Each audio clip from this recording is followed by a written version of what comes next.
Happy Saturday, everybody. We have a brand new show launching on our network called Everywhere. It's hosted by Daniel Scheffler, and it's all about travel and not just the places to go and the sights to see, but also it's focused on Daniel's travel commandments.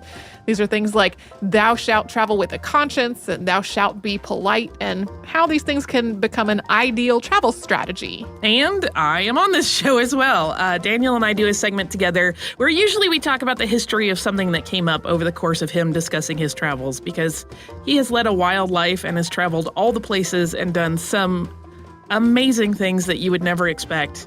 And Daniel and I are rather fond of each other, so it sometimes dissolves into giggles or snarkiness. But we both have a really, really good time, and I hope you have a great time listening to it. So to go along with the travel theme of Everywhere, today we are revisiting our previous episode on famed traveler Ibn Battuta, which originally came out in August of 2017. So enjoy and stay tuned at the end for a peek at Everywhere. Welcome to Stuff You Missed in History Class, a production of iHeartRadio's How Stuff Works.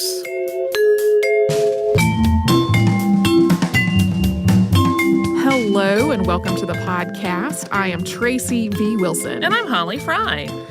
So back in the spring of 2016, we did a podcast on Zheng He. Remember Zheng He? I do indeed. Zheng He led a fleet of treasure ships on huge and far-reaching voyages from China to southern Asia, the Arabian Peninsula, and eastern Africa in the 15th century. And one of the points we made in that episode was that it wasn't necessarily accurate to call Zheng He an explorer, because he wasn't so much exploring as following routes that were known already. And we said that in some cases, they were actually routes that a man named Ibn Battuta had traveled from the opposite direction a century before. Today, we are finally going to talk about Abu Abdullah Muhammad ibn Abdullah ibn Ibrahim al-Awati al-Tanji ibn Battuta, who has been requested by some listeners, including Julie and Jennifer, and he's commonly just known as Ibn Battuta. Like Zheng He, Ibn Battuta wasn't so much an explorer. His travels took him to places that were already known within the Muslim world, and they were part of that world. Mostly, he traveled along well-traveled routes, but these travels were extensive. He was away from home for roughly 24 years, and during that time traveled through virtually every Muslim nation and territory, becoming the traveler of the age. Ibn Battuta was born on February 25th, 1304, which was the year 703 in the Islamic calendar. We found multiple different conversions of the exact date in the Islamic calendar, so keep that in mind. They differed by 1 to 2 days, and I don't trust my own conversion enough to rely on that. He was born in Tangier, which is a port city in Morocco, and although it wasn't Morocco's busiest port, Tangier's position between the Mediterranean and the Atlantic meant that it was a frequent departure point for ships bound across the Strait of Gibraltar to the Iberian Peninsula, or to other parts of Europe and Africa. And this meant that although Tangier was a Muslim city, it also saw lots of Christian visitors and merchants who arrived from places like Genoa, Marseille, and Majorca.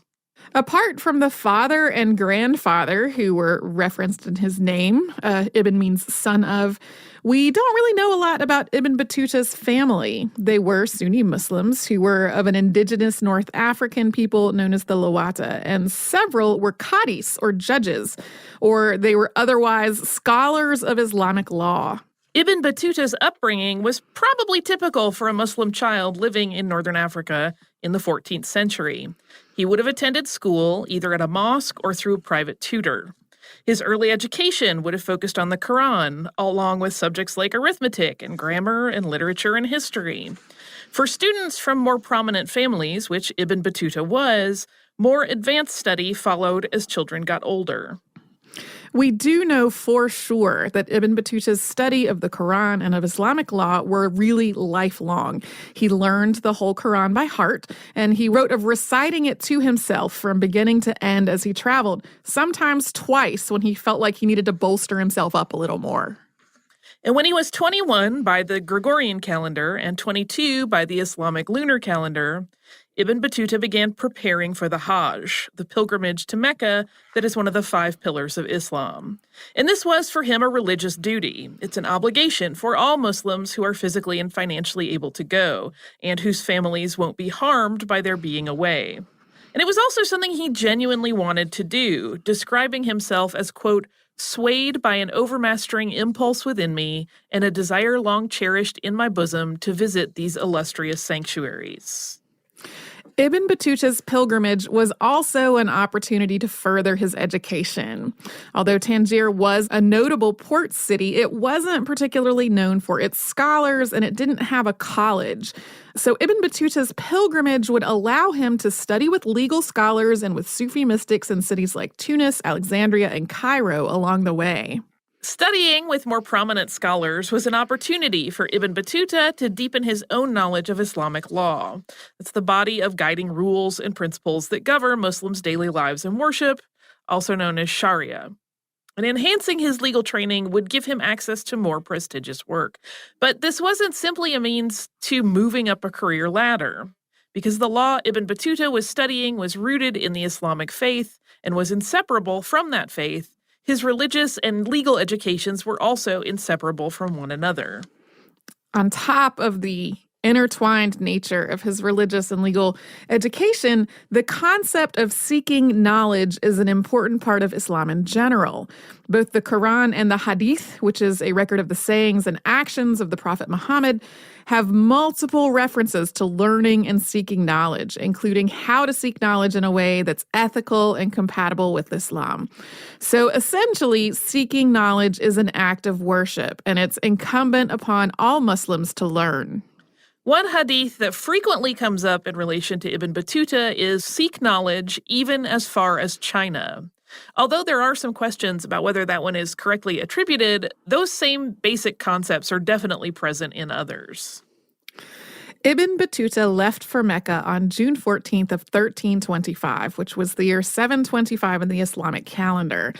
Although many pilgrims traveled to Mecca as part of an official organized caravan, and Ibn Battuta may have been planning to join a caravan later on in the journey, he initially set off alone overland following the North African coast. And even though Ibn Battuta embarked alone, the Hajj is an annual religious observance, so other Muslims were also setting out for Mecca on their own pilgrimages, generally following the same roads and routes through northern Africa. So after about 3 weeks, he fell in with 2 companions, although they separated after they both got sick due to the severe summer heat. One companion actually died, and the other returned that person's body home. A little later in the journey across northern Africa, Ibn Battuta fell ill as well, one of several serious illnesses he contracted during his travels. When someone suggested he stay in a town for a while to recover, Ibn Battuta replied, "If God decrees my death, it shall be on the road with my face set toward the land of Hijaz." As he traveled, Ibn Battuta would stop for a time in cities and towns, and the length of his stay would depend on everything from his health to the travel conditions to whether there were important scholars in residence. For example, he spent 2 months in Tunis studying at the College of the Booksellers and being appointed Qadi of a pilgrim caravan when he left there. He also entered into a marriage contract with the daughter of a Tunisian official who was part of that caravan. The 2 men eventually had some kind of falling out and broke that contract. Shortly thereafter, Ibn Battuta entered into a marriage contract with a different woman, the daughter of another pilgrim who was a scholar from Fez. And she would be the first of several wives and concubines, some of them enslaved, that Ibn Battuta would bring into his life. Ibn Battuta and the company of pilgrims he was traveling with arrived in Alexandria at the Nile River Delta in the early spring of 1326. He stayed there for about a month, visiting holy sites, studying, and also doing some sightseeing, including touring the city's textile district. But eventually he decided it was time to move on again. The timing of his journey and the time that he'd spent in Alexandria meant that at this point he wasn't lined up with the season for pilgrimage caravans anymore. So there was no official company for him to join. He was once again on his own. His plan was to follow the banks of the Nile River south to a town near the modern border with Sudan. And from there, he would travel overland to the Red Sea, board a boat to Jeddah, and travel overland from there to Mecca. The trip up the Nile took about 3 weeks, but then when he got to the Red Sea, it turned out that most of the boats in the port had been destroyed during a dispute between the local ruling family and the governor. So he had to turn back, this time taking a boat down the Nile, getting back to Alexandria in about 8 days, spending 1 night there before leaving for Syria. And the reason he only spent 1 night was that at this point, the season for official travel to Mecca was approaching, and he thought if he made good enough time, he could join a caravan leaving out of Damascus. On the way, he stayed for about a week in Jerusalem, but even so, he got to Damascus with enough time to spare that he stayed there for nearly a month. Although he had been continuing his studies throughout the trip, in Damascus he continued them formally, earning several official certifications in different law texts. In Damascus, Ibn Battuta finally did join an official caravan bound for Mecca that he stayed with for the rest of the trip there, which we will talk about after a quick sponsor break.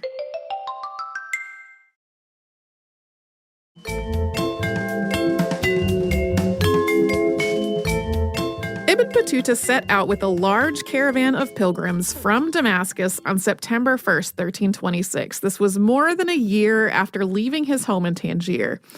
He doesn't specifically say how many people were in this caravan, but it was likely several thousand. Official caravans traveling to Mecca were and are very large. First, they went to Medina, which is about 820 miles or roughly 1,300 kilometers away from Damascus, and the travel there took about 50 days. Once there, pilgrims took part in several days of religious rituals, including at the Mosque of the Prophet. And then from Medina, it was another 200 miles or 320 kilometers to Mecca, where Ibn Battuta finally arrived in October of 1326.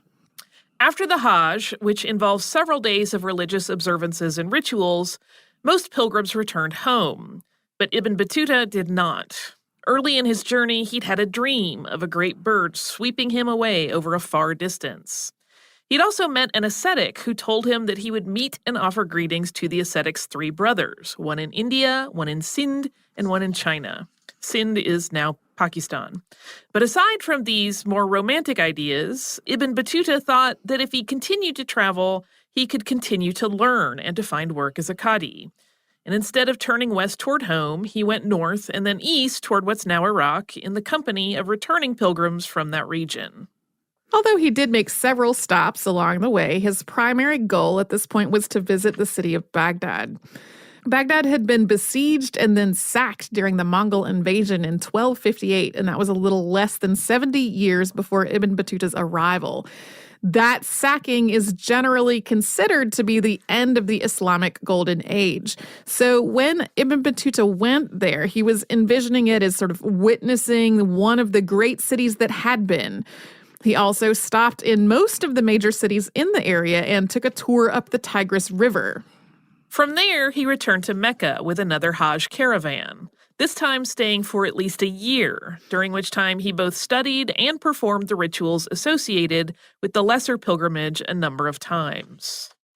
He left Mecca again in either 1328 or 1330. Exactly when is a little bit unclear, but whichever it was, he spent the next 2 years traveling mainly by boat to cities along the Red Sea, the Persian Gulf, and the Arabian Sea. He went as far south as Kilwa on the African coast in what's now Tanzania, but was at the time part of the Kilwa Sultanate. After 2 years of mostly seafaring wandering, he once again joined a pilgrimage caravan to Mecca, traveling overland across the entirety of the Arabian Peninsula before observing the Hajj for a 3rd time. By this point, Ibn Battuta had learned that the Sultan of Delhi, Muhammad Tughlaq, had invited scholars to India, and that many who made their way there were finding themselves with prestigious appointments that came along with lavish gifts. The Sultan had made a practice of specifically filling posts with foreign visitors, and Ibn Battuta hoped to be one of them. But to get there and to get an appointment, he needed a guide who spoke Persian, knew India well, and had contacts there who could help Ibn Battuta on his way. His initial plan seems to have been to try to find such a guide in Jeddah and then to have a relatively straightforward sea voyage to India. But he couldn't find someone with the skills and connections that he needed. So instead, he set off on a much, much more circuitous route overland, perhaps thinking that he might meet someone along the way. He first made his way back to Cairo, and from there to the port city of Latakia on the Syrian coast, before taking a ship across the Mediterranean Sea to Alanya in Anatolia, on the coast of what is now Turkey. And he then undertook a very roundabout 2-year trek that went to Constantinople, through the Byzantine Empire, across the Asian steppe, and then through Afghanistan, finally crossing the Indus River in 1333 or 1335. He essentially went quite far to the north, following a zigzagging path between the Black Sea and the Caspian Sea before dropping southeast into India. If you look at a map, this was not just an indirect way to go. Crossing the Asian steppe was also far more difficult than going by sea or by following some of the other overland routes. Taking the path that was both the long way and the hard way may have been because Ibn Battuta had already seen several of the cities along the Arabian Sea that they would have passed through if he had gone that way instead. He had resolved to never travel a path that he had traveled before if there was some other option available. That seems like it would get so problematic in a hurry. And apparently it did. There are lots of maps of his voyages online, and there is very little, like, the arrow going 2 directions on the same path. And when it is, it's usually like, okay, there's not really a different way to go. Ibn Battuta spent about 8 years in India, where he was named Qadi of Delhi, although for his first several months there, he spent his time accompanying the Sultan on hunting expeditions rather than hearing legal cases. He also had some trouble with money. He had purchased gifts for the Sultan, including horses, camels, and enslaved people along the way, with the hope that it was going to help him secure a good appointment. And although his appointment as Qadi came with an income, he just didn't have the same pool of wealth as many of the other Delhi elite to draw from. And he was expected to maintain an opulent lifestyle and to spend some of his income on gifts and payments to others, so he was soon in debt. Apart from his financial problems, his years in India overall also weren't particularly easy due to a combination of famines, uprisings, and political intrigue. At this point, India had a majority Hindu population that was being ruled by a minority Muslim government, which led to ongoing uprisings and religious violence. Around 1340, Ibn Battuta was appointed to lead an envoy from Delhi to China, and he left in the summer of 1341.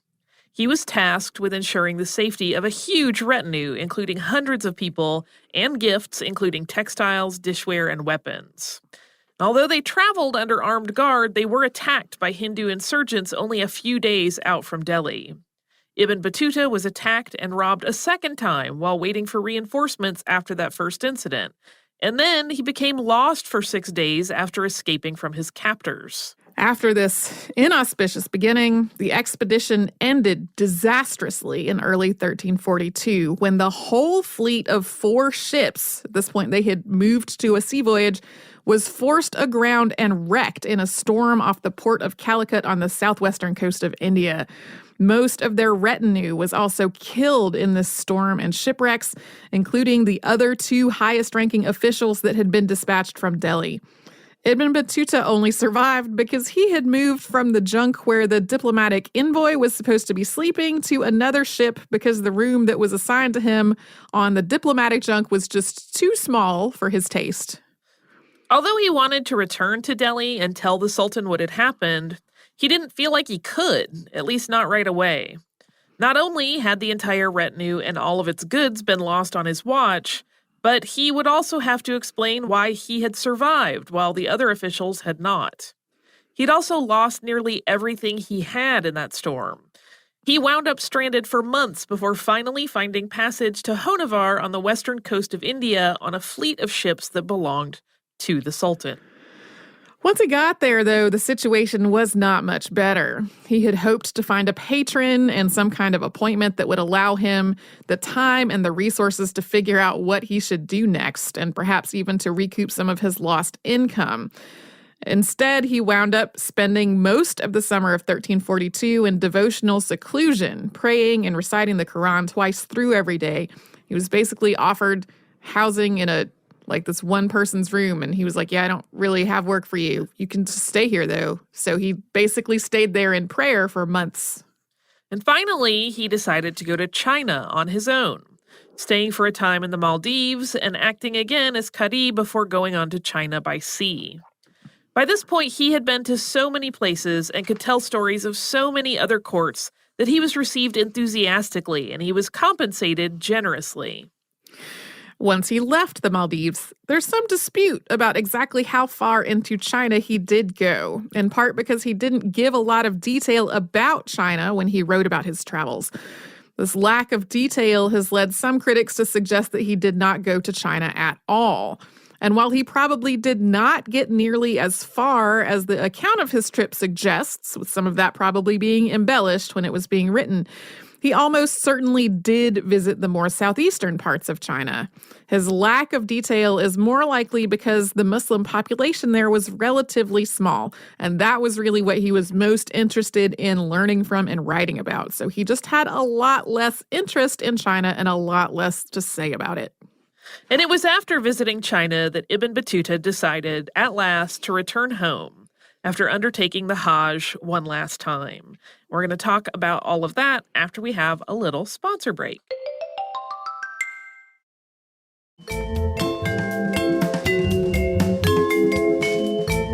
Finally abandoning the idea of returning to India to explain what had happened to the convoy, Ibn Battuta began working his way toward home in 1347 by way of one last pilgrimage to Mecca. That would be his fourth during his lifetime. Rather than waiting for the next pilgrimage season, he took a wandering route through Persia, Iraq, Syria, and Egypt. And in Damascus, Syria, he learned that his father had died about 15 years before. He decided to travel to Aleppo in the summer of 1348, which turned out to be just as the Black Death began moving through the region. And for the next several months, his travels took him through cities and towns that were ravaged by the plague. For a time, he got ahead of the spread of the disease, but it caught up with him again in Mecca, where he spent 4 months awaiting the Hajj. After his fourth Hajj, he began traveling finally toward Tangier. But once he arrived there, after his decades of absence, he learned that his mother had died of the plague only about 6 months before.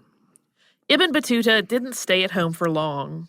He soon set out once again for a brief tour of Granada across the Strait of Gibraltar, followed by a return to Africa and a tour to the south, crossing the Sahara Desert to the Kingdom of Mali and the city of Timbuktu. Ibn Battuta finally returned to Fez, which was then the capital of Morocco, in 1354. And as far as we know, he spent the rest of his life in or near Morocco.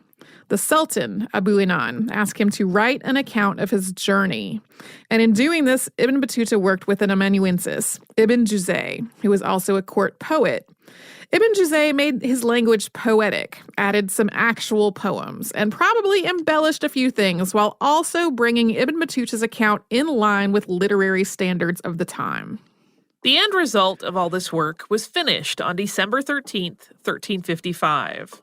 Its full Arabic title roughly translates to A Gift to Those Who Contemplate the Wonders of Cities and the Marvels of Traveling.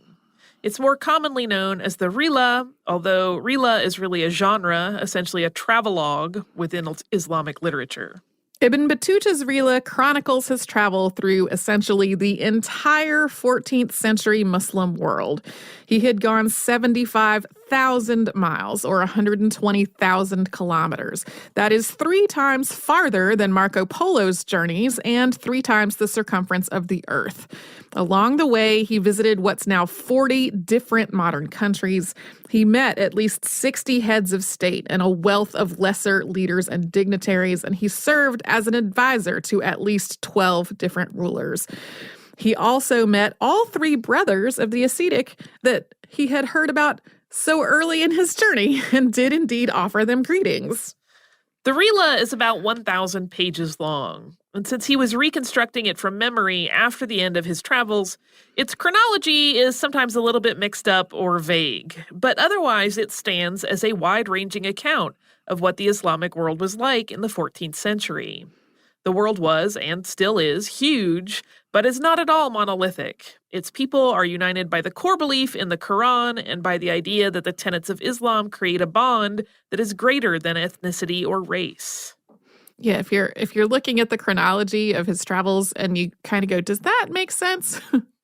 You may have even thought, does that make sense in some of this episode so far? It's because he was basically reconstructing it later on and sometimes talking about places that he passed through more than one time. So sometimes it seems a little mixed up. As Ibn Battuta traveled, he observed the diversity of Islam, seeing how it was filtered through Arab, Persian, Turkish, and Mongol cultures. He wrote about how people worshipped, how they interpreted the law, and what their holy sites were like, along with describing the cities themselves and their cuisine and their environment and things like whether they were clean. The book gradually reveals some of Ibn Battuta's personality and tells us a little about the worldview of an educated, devout 14th century Muslim. He was a pious man who could sometimes come off as a bit of a busybody, even beyond what might be expected of a man whose job was to be a judge. But he was also gregarious and highly curious about the world. Otherwise, though, there's really very little about his personal life. For example, he married at least 7 women, and he had children with at least some of them, in addition to having numerous concubines. Although none of these people play a part in the text beyond the mention of their marriage or occasionally their death. And we also get nothing about his homecoming and what happened when he met friends and family that he'd been separated from for almost a quarter of a century, or when he learned how many of them had died in the Black Death. And this was really typical of writing at the time. It was not considered really appropriate to be talking about your personal business in public anyway. So it would have been doubly inappropriate if he had filled his book up with a lot of personal details about his life. So that is not atypical at all. Also, when we say he comes off sometimes as a bit of a busybody, the story that to me typifies that the best is there's one part in his relo where he writes about going into a bathhouse and some of the men didn't have waist coverings on. And his response to this was to go to the governor of the town and to tell the governor of the town that there were some men in the bathhouse that didn't have waist coverings on, and then get the governor all riled up about it, followed by a crackdown on whether there were waist coverings in the bathhouses. On the one hand, there was expected that men would have waist coverings on. Right. On the other hand, there were definitely a lot of people involved in the situation who were like, man, Ibn Battuta, mind your business. He went right to escalation on that one. Yeah. So a lot of people in their descriptions of Ibn Battuta use words like kind of a fuss budget or a little judgmental, and that kind of account is why. So this book was largely unknown until the 19th century, and even in the Arabic-speaking world. Although various editions exist in libraries in North Africa and the Middle East, dating from the time after it was written, it does not seem to have been very widely read between the 14th and 19th centuries. However, in a weird turn of events, French scholars found 5 manuscripts in Algeria after the French occupied Algeria in the 1830s, and these scholars began trying to piece together translations. A lot of the first translations in English were very heavily abridged, unsurprisingly, because it is 1,000 pages long.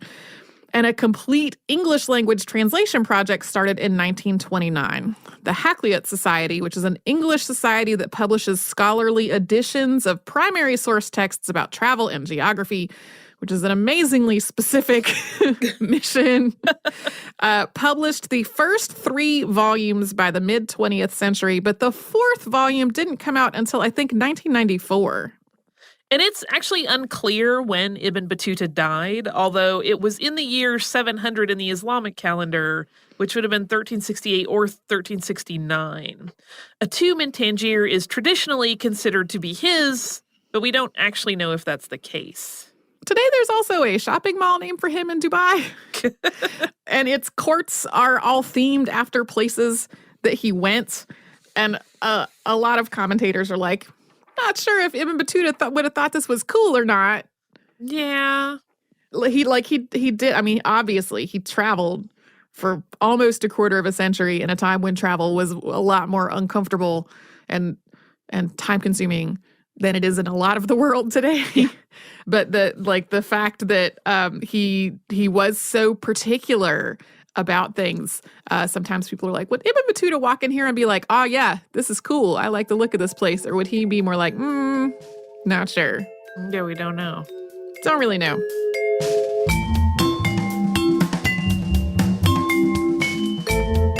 Thank you so much for joining us on this Saturday. If you have heard an email address or a Facebook URL or something similar over the course of today's episode, since it is from the archive, that might be out of date now.